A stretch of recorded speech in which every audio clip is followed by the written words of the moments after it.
How to fix PPSSPP bad execution address error 2025 full guide. So hey everyone, welcome back to the channel. So in this video I'm going to show you how you can fix PPSSPP bad execution error in 2025. So for that, first of all, you need to check for corrupted save data and game ISO.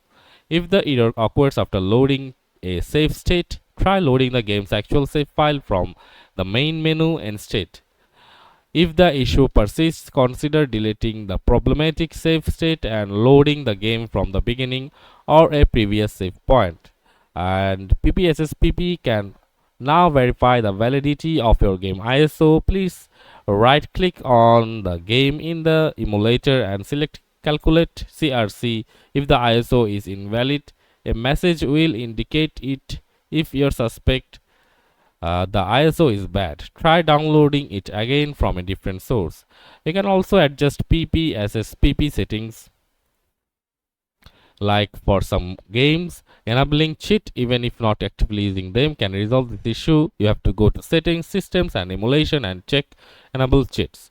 And you can disable fast memory in the same emulation section. Try disabling fast memory. You can ignore bad memory accesses, like under system settings. You can also try enabling ignore bad memory accesses.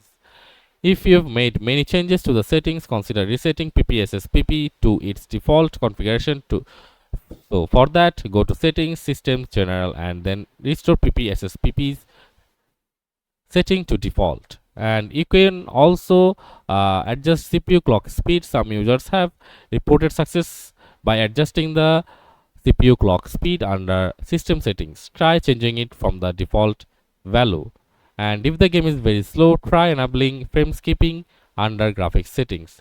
And there are more other potential solutions like software skinning, networking, and retain changes texture, hardware problems, stack phrase, and many more. So that's it for this video. See you on the next one.